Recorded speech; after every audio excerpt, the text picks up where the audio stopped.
Vídeo do Aizen sobre Bleach. Aqui ele botou Soul Society, mas eu acho que ele quis dizer o primeiro arco, né? Porque a gente tem o arco do substituto de Shinigami. Depois a gente tem o arco da Soul Society. O vídeo de hoje é o começo da nossa série falando sobre cada arco de Bleach. Vou dar uma Eu decidi aceleradinha dividir aqui. cada arco em duas partes porque foi assim que eu vi sendo dividido na internet. Eu não sei exatamente porquê, mas acaba rendendo mais vídeos. Enfim, o vídeo de hoje é a primeira parte do arco Soul Society, que vai do capítulo 1 até o capítulo 70, mais especificamente sendo chamado também da parte do mundo humano. Antes de começar, talvez seja interessante comentar como o vídeo vai funcionar e o que eu já sei sobre Bleach. Como eu disse no vídeo sobre Shibuya, tem pouquíssimas coisas que eu sei sobre a obra. Basicamente eu sei que o Aizen é um traidor, eu sei como é a luta entre o Ichigo e o É foda, né? Que você perde uma das coisas mais importantes do arco da Soul Society em si. Aizen no anime, e eu sei quem é o vilão final da obra. Qualquer tipo de detalhe adicional a isso, eu realmente não faço a menor ideia. Por que e como o Aizen traiu seu grupo, a que grupo exatamente ele pertence, seus planos pro futuro e etc. Ou o que exatamente é esse vilão final, também não faço a menor ideia. O vídeo não é um resumo do arco. Eu vou falar sobre o que eu gostei, o que eu não gostei e repassar alguns momentos específicos. Então é interessante que você leia ou assista os capítulos relacionados antes de assistir o vídeo, caso você queira acompanhar a obra aqui comigo. Outra coisa, esse vídeo vai ter muito palpite, teorias feitas ali na hora, e eu não pretendo ler sobre o futuro da obra e muito menos ler os comentários que podem estar cheios de spoilers aí do vídeo. Então eu vou teorizar algumas coisas conforme a série avança, e lá pra frente eu vejo se eu acertei ou se eu errei. Mas eu acho que é isso. Bora pro vídeo. Vamos lá. Agora a gente bota na velocidade normal, bora ver. Bleach conta a história de um jovem chamado Ichigo Kurosaki, que desde muito cedo tem a habilidade de ver espíritos. Ele se torna um Shinigami interino cumprindo função no lugar de Rukia. Seu trabalho envolve a passagem dos chamados Hollows para Soul Society, onde eles vão poder viver sem sofrimento. Eu acho que esse é o resumo que eu vou fazer da obra. E a Rukia mentiu, viu? Caralho, fake news, mano. É viver sem sofrimento. O que mais tem Hokkongai é sofrimento. Antes de falar um pouco mais sobre ela, eu gostaria de falar sobre o mangá em si. Bleach é muito bem desenhado nesses primeiros 70 capítulos. Os quadros são bem limpos, a ação é fácil de ler e ele tem umas sacadas criativas. Tem um quadro lá pelo capítulo 60. Inclusive, a gente já tava falando sobre isso outro dia, né? Sobre sacadas criativas. Eu vou deixar ele falar isso aqui, depois eu vou mostrar uma coisa. Mas eu acho que não é esse em específico, em que você pode ver a Rukia presa, e as grades da prisão também representam os espaços que existem entre cada quadro de uma página de mangá. É muito bonito de ver e foi muito criativo. Outra página também muito criativa é uma da luta do Ichigo contra o Grand Fisher. Você pode ver que há uma separação entre quadros da esquerda e da direita, mas aí o Chichibubu faz uma jogada de colocar o Ichigo do mesmo tamanho que os quadros na direita, ao mesmo tempo em que coloca a mão do Grand Fisher no limite desses quadros, criando um efeito que dá a sensação de que há uma separação de quadros, quando na verdade é tudo um quadro só. Eu já vi... Vamos lá, né? Ele comentou isso aí, eu achei interessante, porque a gente tem alguns outros elementos, né? Como, por exemplo, isso aqui, cadê? Já mostrou numa outra live, mas vou mostrar de novo rapidamente. Pra gente ver como que a quadrinização e a onomatopeia, principalmente a onomatopeia japonesa, ela tem um uso específico. Por quê? Porque a forma que o idioma japonês funciona com pictogramas e não com alfabeto, significa que os símbolos que eles mostram não são letras, não são palavras, são símbolos. E muitas vezes em mangá, para denotar silêncio, você vai ver um kanji de silêncio. E aí você fala, ué, como assim? É o som do silêncio? Não, é a sensação do silêncio. Você vai ter uma ameaçador, ameaçador, ameaçador do Dio. Né? Não é uma onomatopeia de ameaçador. É uma onomatopeia que cria a sensação de algo ameaçador. Porque aquilo são símbolos, não são letras, não são palavras. São pictogramas. Então a forma que a onomatopeia japonesa funciona tem uma camada mais profunda do que a ocidental. Então essa aqui é a tradução oficial da Viz, que tentou fazer algum trabalho para adaptar, mas quando você pega a japonesa, a própria onomatopeia é estilizada igual a forma da espada do Gin. O próprio corte que o Gin faz na cidade é a onomatopeia. A gente pode ver aqui o vush que eles fizeram aqui, quando você pega a onomatopeia japonesa, é isso aqui. A onomatopeia japonesa é basicamente o corte da espada do Gin. Agora tem dois.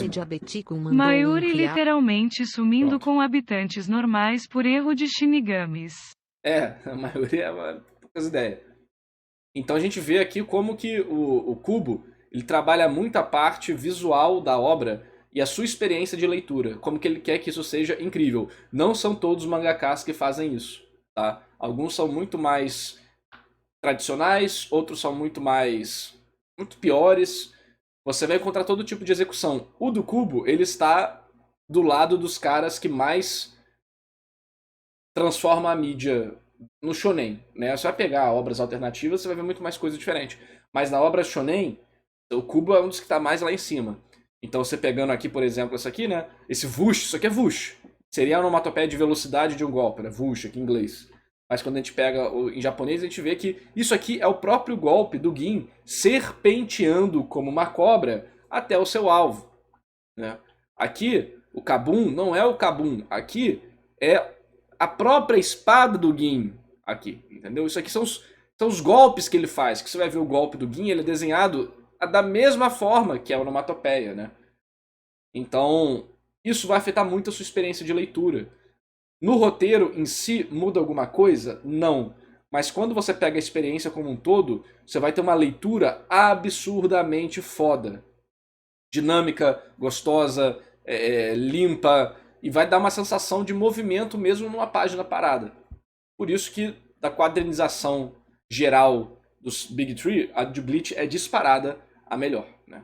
Eu sempre falo, quadrinização de Bleach disparada é melhor, a coreografia de luta em Naruto é disparada melhor, e o peso emocional de One Piece eu acho disparado melhor também. Então é legal como o Big Three, cada um foca numa parte completamente diferente um do outro. E elogios mistos quanto à arte de Bleach. Algumas pessoas falam que o começo é muito bom e depois ficava ruim. Outros falavam que o começo era muito ruim e depois ficava muito bom. Mas pelo menos nesses 70 capítulos iniciais, pra mim, tá tudo ok. Outra coisa que Quando a gente pega pra ver quadrinização, eu percebi como não entendia nada de quadrinização. Assim, eu sempre soube que eu sou iniciante, né? Mas quando eu vi esse vídeo sobre Kagurabachi do Izu, que eu até mencionei no meu vídeo de Kagurabachi, que, cara, eu não dava valor nenhum pra Kagurabachi, só cena de ação. Só que depois ele foi me mostrando algumas coisas de quadrinização aqui, cadê? Mais aqui pra frente. Essa parte aqui, cadê?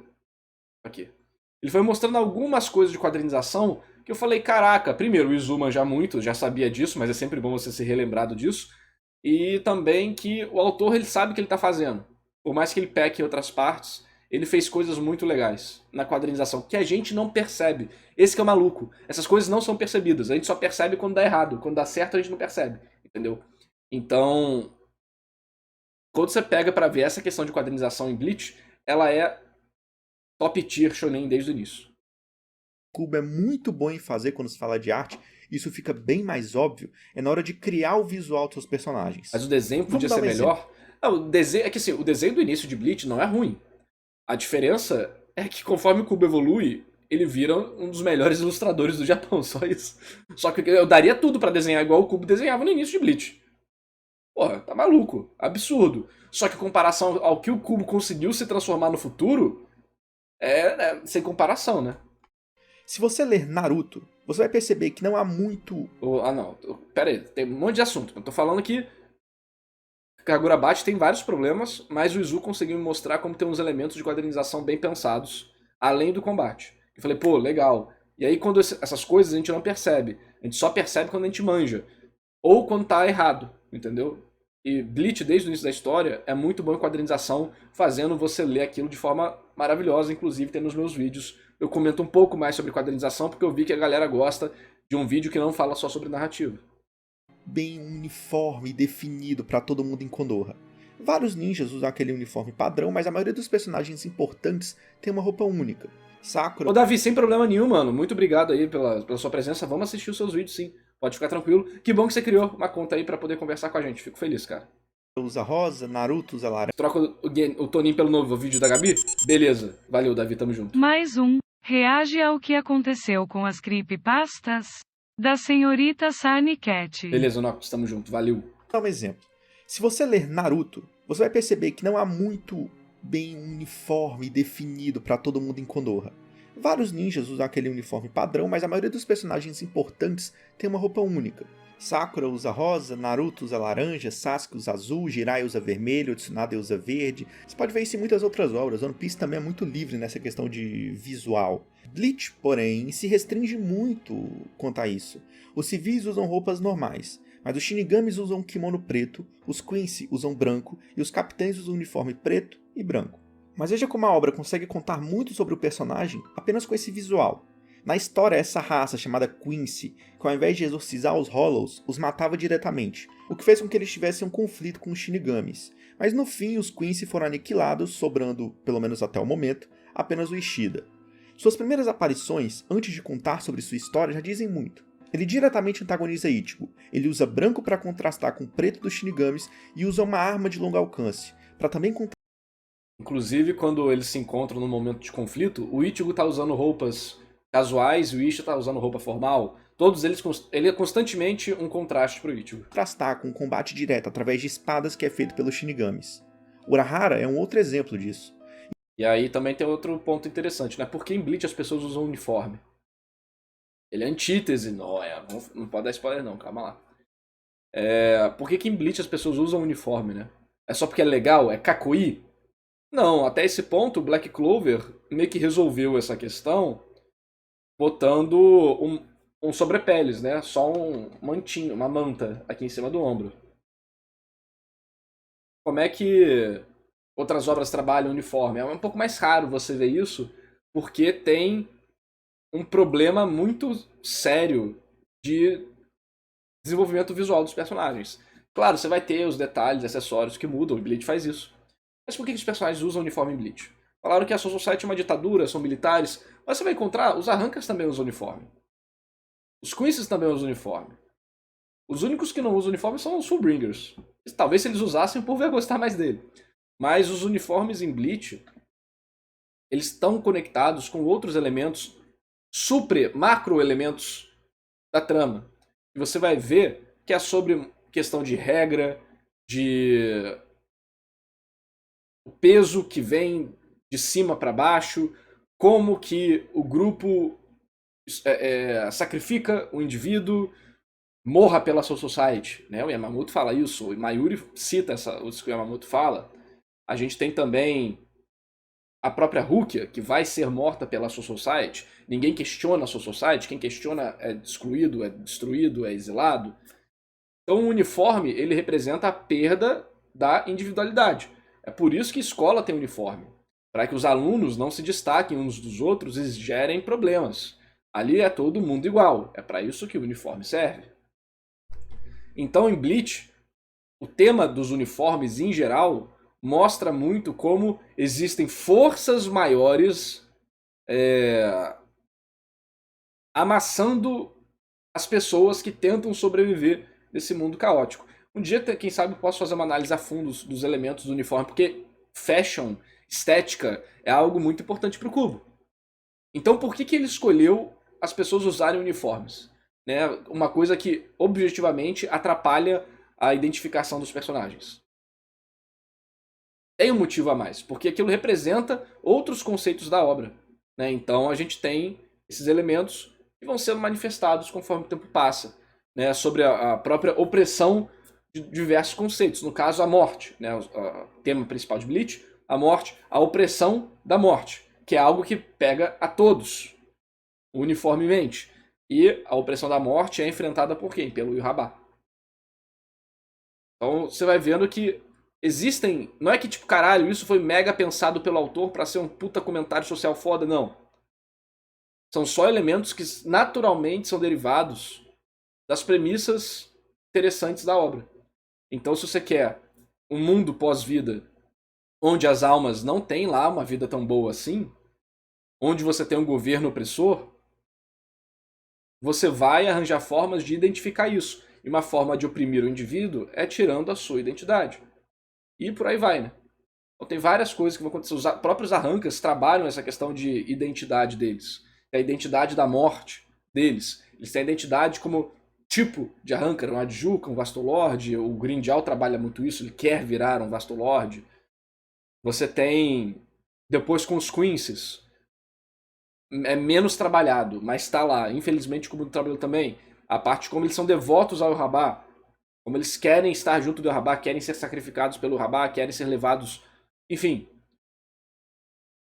E você vai tendo os personagens que têm mais e menos afinidade com esses sistemas, como eles se rebelam a isso. O BSB, por exemplo, é um pouco mais rebelde. Enfim, então são manifestações naturais de temas que o Kubo escolheu trabalhar. E aí a gente pode pegar essas manifestações naturais e ir a fundo e descobrir outras conexões que elas fazem. Em um primeiro momento, ele é colocado apenas como dono de uma loja que vende artigos sobrenaturais e que tem um... O próprio canal Quadro em Branco tem um tema interessante, tem um vídeo interessante sobre o Ichigo, onde ele vai a fundo em algumas partes sobre como no Japão as coisas são vistas como trabalho e por aí vai. Tem as partes no vídeo que eu acho que ele vai para um caminho errado, mas em geral eu achei que foi bem interessante, mostrando que, olha, se você ativar um pouco o seu cérebro, você vai conseguir pegar umas paradas legais, sabe? Os artistas não são só uns bostas, igual a galera faz, que é tipo, o Kishimoto não é um bosta, sabe? Ele tem erros, tem, mas também tem coisa boa ali. Então a galera pega muito no pé, eles transformam algo que é um erro em uma catástrofe colossal. Eu acho isso bem desonesto. certo contato com Rukia. Mas, só por sua aparência, é seguro dizer que ele sabe muito mais do que aparenta. Há um estilo bobo e descontraído em seu visual, mas seu chapéu também tapa seu olho, escondendo quais são suas verdadeiras intenções. Então eu acho meio óbvio deduzir que ele em algum momento foi um Shinigami. O que ainda tá um pouco nebuloso pra mim é a sua posição. O problema é que um erro apaga 1000 acertos, eu discordo completamente. Isso é uma visão muito imediatista das coisas. É igual achar que o final estraga a obra. Sabe, tipo, é uma mentalidade muito ocidental. O final pode atrapalhar a obra, com certeza. Só que as pessoas apagam os próprios momentos que elas tiveram com a obra. Parece que elas estão lendo a obra só para o final. Isso não faz muito sentido. Nem para o próprio formato da Shonen Jump. Porque a Shonen Jump, a sua obra pode acabar na próxima semana, pode ser cancelada. Então você tem que ler a obra aproveitando a jornada da obra, cada capítulo. E é por isso que Jojo Parte 3 é uma das partes mais amadas do Japão. Ninguém sabia quando o Dio seria enfrentado. A gente já sabe isso hoje em dia. Mas quando o japonês estava lendo a Shonen Jump na época, ninguém sabia quando o Dio ia aparecer. Ninguém tava, chega logo no capítulo 150 pro Dio aparecer. Ninguém tava assim. As pessoas aproveitavam o momento maluco daquela história naquela semana. E ela é amada, porque individualmente, a cada capítulo, ela traz coisas legais. Então o processo oriental de aproveitar essas histórias é muito mais a jornada do que o destino. E aqui no Ocidente é muito mais o destino do que a jornada. A própria forma de publicação japonesa já demonstra um pouco disso. Talvez ele fosse um capitão, ou até um vice-capitão, né? Outro personagem que tem esse estilo é o pai de Ichigo. Eu comecei a obra achando que ele era só um civil normal, mas há alguns momentos em que ele é desenhado de maneira muito mais séria, como se também escondesse alguma coisa. Tô falando de GOT. GOT é ruim desde a segunda temporada. A primeira já não... né, mas primeiro foi bacana. Desviou muito do livro, mas foi bacana. Desviou assim, piorou, mas não desviou. A partir da segunda, depois mas nem vou entrar nesse ponto. Alguns momentos em que ele é desenhado de maneira muito mais séria, como se também escondesse alguma coisa. Eu sei que Aizen é um traidor, então eu também sei que Kubo tá preparando algumas reviravoltas na trama. Então eu aposto que ou o pai de Ichigo, ou até a mãe de Ichigo, tem alguma relação com Shinigamis e Quincy, até porque, porra, Ichigo é colocado na série como tendo um poder sobrenatural muito acima do normal para um ser humano. O Ishida também fala que ele, na verdade, apesar de ser muito forte, estava se contendo. Aí depois chega nas lutas e fala...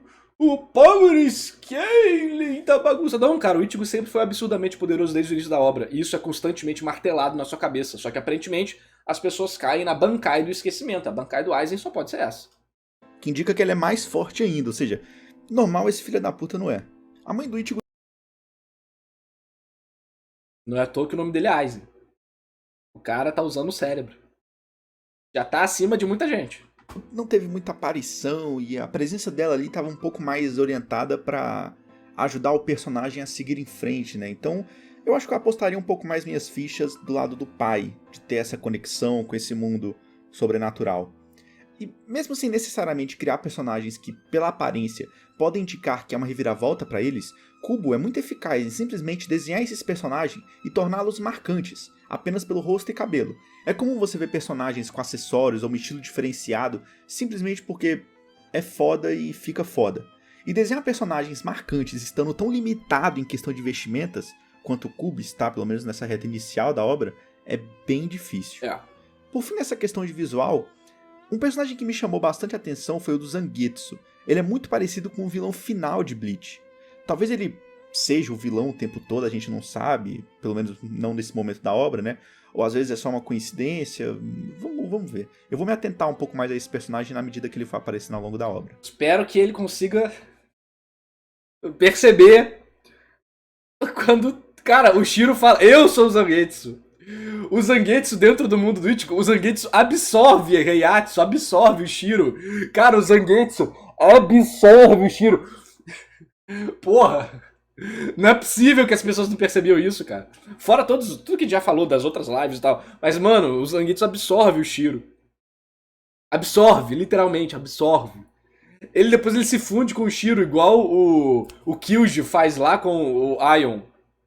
Inclusive, aquela forma já é a forma do chifre da salvação que vai aparecer na última luta. Então, 400 capítulos antes da luta final, o chifre da salvação já estava na história. Uma coisa que eu realmente não gostei aqui foram os Hollows. Não, eu ia falar os Hollows, mas é um Hollow em específico. Eles são inimigos interessantes pra começar a história. Sim, Luke. Depois você lê. Toda hora que o Shiro vai embora, o Zangetsu absorve ele. Tipo, ele literalmente vai absorvendo. Tá na história, depois dá uma olhada. A ameaça, fora aquela de nível pessoal, e eles se encaixam muito bem no tema, pelo menos desse arco, que a gente vai entrar um pouco mais tarde no vídeo. Mas em 70 capítulos, Bleach claramente está caminhando a passos largos tá botando um monte de filler na tela, cara, what the fuck. De ameaça. Ichigo na Soul Society implica diretamente que ele vai ter que enfrentar algum capitão, mais especificamente o Byakuya. Agora, por que o Graham Fisher ainda tá vivo? O que exatamente esse Hollow pode ainda acrescentar quando as ameaças da série para Ichigo estão ficando cada vez mais fortes e visualmente instigantes? Lembrando, né, que o Grande Fisher estar vivo é uma consequência direta do Ichigo fazer merda, né? A luta do Ichigo contra o Grande Fisher, ele começa a lutar pra matar e não pra proteger. Inclusive, a Rukia fica assustada por causa disso, ela quer interferir. A gente já tem a parte do Kain colocada aí sobre a luta pra proteger o orgulho, a luta pra proteger a vida. E pelo fato do Ichigo começar a lutar para matar e não para proteger, faz com que ele perca todas as lutas dele. Quando ele tava lutando contra o Grande Fisher, ele começa a lutar pra matar, ele empata a luta, né? Tipo, ele perde e o Grande Fisher foge. Quando ele luta contra o Range, ele tava mandando bem. Mas quando ele deixa a selvageria, a vontade de matar, entrar, o Range solta Shikai, dá uma tranco lá no Ichigo e depois o Byakuya derrota. Contra o Grimmjow, o Ichigo tá lutando pra matar. O que acontece? A Orihime fica aterrorizada. Aí o Ichigo vai lá, né, e tem que repensar. Quando ele começa a lutar contra o Kyoha, o Ichigo, ele não tá mais lutando pra salvar a Orihime. Né? Aí ele tá lutando pra matar. O que acontece? Ele vira o Hollow. Então, é por isso que o Grande Fisher tá vivo. É uma consequência. O Ichigo não conseguiu acessar a verdade que ele precisava para lutar. Não, ele não supera não. O Range usa Shikai. O Byakuya nem... Quando o Range tá de Azaushi, o Ichigo mete a moral nele. Aí o Range vai usar Shikai. Aí acho que ele libera a Shikai, inclusive. Ele libera a Shikai. E aí, depois, ele consegue lutar com o Ichigo, mas o Ichigo fica, eita porra, que merda é essa de Shikai? Aí o Byakuya fala, cansei, tchau. Entendeu? E aí aqui, depois, né, o que vai acontecer ele não sabe, né? Mas o Grande Fisher, na terceira edição de Bleach, ele já vira um Arrancar, isso ele viu, mas ele não sacou. O Grande Fisher já vira um Arrancar, inclusive, o Arrancar era apresentado antes da Soul Society. Não tem isso no anime, eu acho, mas tem no mangá. E aí, ele não viu ainda, mas o Grande Fisher ele vai ser, né, derrotado pelo Ishin. Por que exatamente deixar ele vivo? A não ser que o Kubo tenha alguma reviravolta pronto pra ele. O Range, eu tomo uma surra do Ichigo? Com a Shikai? Eu sei que ele fica na vantagem, mas ele começa gradativamente na luta a ficar mais metido. Vocês podem ler isso. Isso eu lembro porque tá na minha análise. E conforme ele fica metido, exatamente por ficar metido, que ele se ferra. Depois a gente vê, depois desse vídeo aqui a gente procura lá. Esse Hollow em específico não me parece ter muito sentido. O Ichigo fala com o Rukia sobre derrotar ele em específico, mas seu objetivo geral parece muito mais proteger as pessoas das mortes por Hollows do que simplesmente uma vingança pessoal. E é por isso então, que ele ele ficou um pouco confuso. É exatamente por isso que ele não consegue vencer a luta, né? Porque ele tá errado. Ele não tá indo em direção à verdade dele, por isso que ele perde a luta. Tanto é que, depois dessa luta, ele decide continuar lutando para proteger os outros, não para se vingar do Grande Fischer. Entendeu? E aí a batalha real dele, né, vai ser contra outro personagem. Confuso. Por que caralhos ele ainda existe? Se ele morresse, a vingança pessoal de Ichigo estaria concluída e ele poderia focar em ajudar os outros. Aí nós iríamos pra ele salvando o Hulk na Soul Society. Mas agora você tem uma vingança pessoal, que é pausada pra Ichigo salvar os outros, pra depois o Ichigo voltar pra essa vingança pessoal e depois de salvar os outros de novo. O que exatamente a série perderia se ele simplesmente fosse morto no capítulo 24 e 25? Perderia a apresentação fodona do Ishin. É complicado, né? Isso é muito complicado. A gente olha ali, né? Acontece comigo também. Você olha, putz, isso aqui é meio esquisito. Ah, não, narrador, no futuro vai explicar que isso aqui lá. Ok, é verdade. Você tem que tentar balancear o valor daquele momento pro presente e como aquele elemento no futuro pode ser trabalhado. No presente, eu acho que foi ok, porque dá pra ver. O Ichigo perde a luta porque ele fica raivoso. Ele vai pra matar, ele não vai pra proteger. A gente vê isso, inclusive, a Hulk ajuda a gente a ver esse drama. É super claro na sua cara, tortada na cara da programa de domingo à tarde? Não, porque o Kubo não trabalha assim. Ele deixa tudo lá e você não sai virando página igual maluco. Só lê o que tá escrito. Aí você, tem um negócio aqui. Peraí. Então, se você se der o trabalho de ler um mangá como um mangá deveria ser lido, as pessoas já leem, não tô falando do Aizen, muitas pessoas já leem qualquer mangá com um monte de desmerecimentos em mente. Eu tô lendo Shingeki no Kyojin, mas falam que o final é uma merda, então isso aqui é uma merda também. Entendeu? Então eu acho isso Naruto é uma merda, então você tá lendo o arco Exame Chunin, que é uma das melhores coisas que tem, é uma merda. Eu acho isso complicado, então calma. Todo mundo acaba sendo vítima de expectativa, mas uma coisa é você ler honestamente uma parada, outra coisa é você ler já querendo ter a sua própria opinião. Tipo, eu já tô lendo querendo que isso seja uma merda. Vai ser uma merda, obviamente. Mas enfim, isso é uma percepção inicial da obra, e vamos ver o que o Tite Kubo vai fazer mais pra frente em relação a esse personagem. Sim, o Ichigo perdendo essa luta, ele não perde, ele empata, né? Mas moralmente ele meio que perde. Realmente é importante. Faz parte dele perceber que o Ichigo ele não queria nem ter esse trabalho. Pode ser. Ele nem queria ter esse trabalho. E aí, durante os dias trabalhando como substituto de Shinigami, ele vai evoluindo. E essa luta faz ele, né, dar mais um passo na direção de, tipo, realmente, né, tipo, moralmente, toda vez que ele luta pra matar, ele perde. Quando ele luta pra proteger, ele ganha. É o caminho que ele tem que seguir. Agora, eu falo que os Hollows são muito bons pra representar o tema desse arco, porque toda essa primeira parte tá falando bastante sobre morte e luto. Sim. A maior parte dos conflitos aqui nasce por causa disso. O desejo de Ichigo de proteger os outros vem porque ele foi incapaz de proteger sua mãe quando era mais novo. Sim. Ishida teve seu mestre morto. A família de Ichigo, no geral, também sofre pela perda de sua mãe e esposa, no caso do pai do Ichigo, né? E Orihime também sofre pela perda de seu irmão. E assim por diante. O Shed, a menor parte, pelo abuelo dele, né, que a gente não vê muito. Então, todos os personagens que têm algum tipo de poder ali na obra, no núcleo principal, tem isso. Os Hollows, então, personificam essa dor. Eles são seres com peito vazio e sem humanidade. É que a Rukia, a gente falou dos humanos, né? A Rukia tem o Kaien, né? O Byakuya tem a irmã da Rukia. Quem mais? O Zaraki tem a Unohana. Ele perde, né, ela metaforicamente, né? Depois perde ela fisicamente. Deixa eu ver quem mais. O Kyoraku tem... Eu não vou falar. O Kitaki... Não vou falar também, é tipo... Quem mais? O Gin é a alma da Matsumoto, né? Que ele perde. A Matsumoto, o Gin. O Toshiro, o Toshiro é bem fraquinho. Dele é bem... O Toshiro, tipo, tá lá. Ele nem matou, ele quase matou a avó e por causa disso ele virou Shinigami, entendeu? O Touzen tem a amiga dele, né? Então a maioria dos personagens tem alguma coisa aí. Dentro de si. Eles são o ápice da onde a dor e o luto podem levar uma pessoa. Em uma entrevista de Kubo, ele fala sobre como não gosta de impor uma mensagem para o leitor. Ele faz os personagens se desenvolverem por conta própria e isso instiga o público a tirar suas próprias percepções. Isso fica bem claro na forma como ele trata a morte. Os personagens estão lidando com a dor de maneiras muito diferentes. O pai de Ichigo, por exemplo, fuma todo ano na data de morte de sua esposa, porque isso leva para o passado. Sua resposta, então, é se apegar ao que já foi, e assim ele consegue seguir em frente. Ichigo, por sua vez, se torna um Shinigami. Sua resposta para a dor, então, é a de compensar o passado. Se ele foi incapaz de salvar sua mãe, a forma de lidar com o luto é salvando as outras pessoas.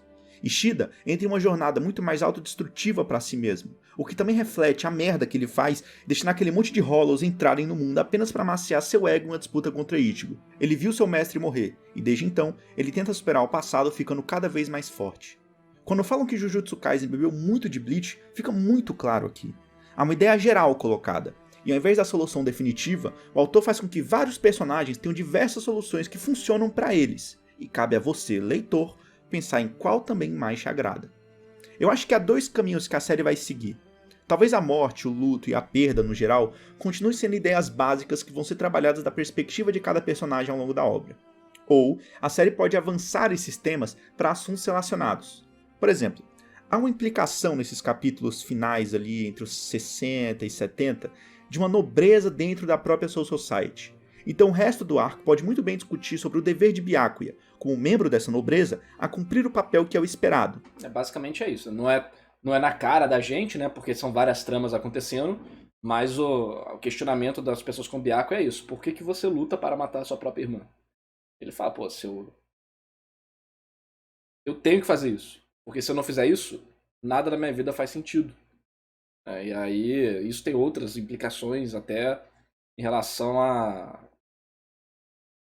que a gente vai ver mais pro futuro da obra. Seguir as ordens e matar Rukia. Mas ele também parece extremamente frio em relação à morte de sua irmã, com ela mesma admitindo que tem certeza que ele a matará.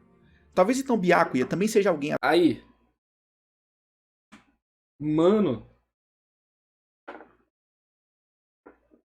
se liga, cara. Tá caindo do prato, mané.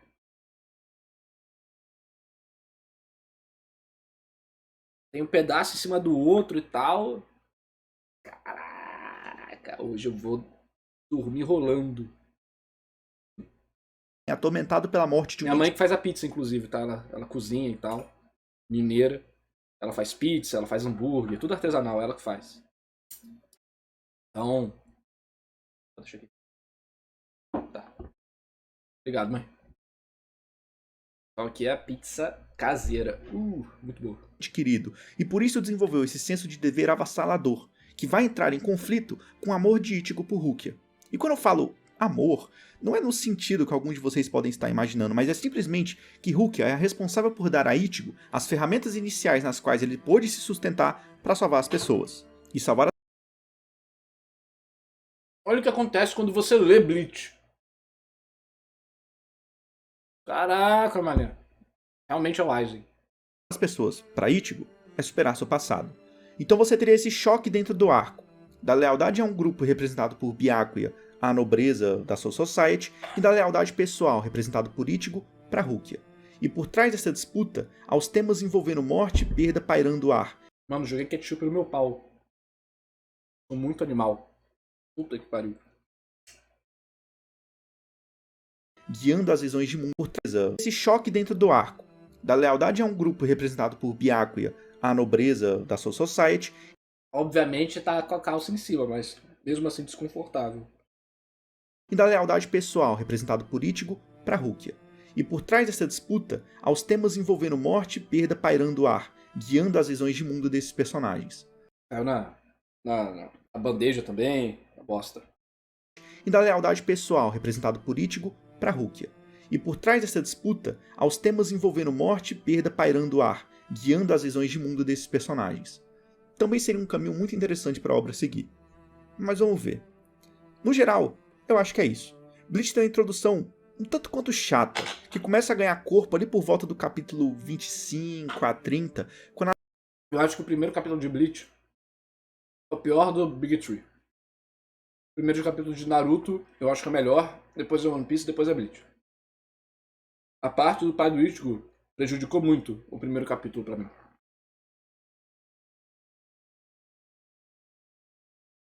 Mas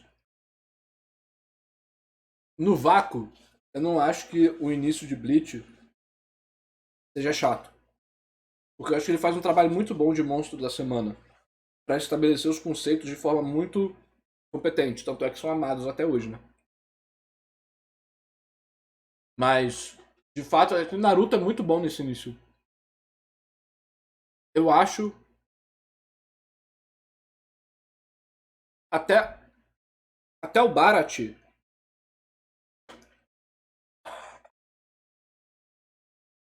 Até o Baratie, eu acho que o início de Bleach é melhor.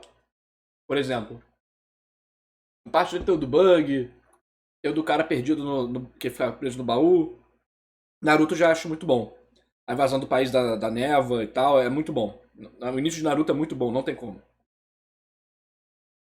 Mas o início de Bleach eu não acho que seja chato, não. Eu acho que ele é mais calmo, né?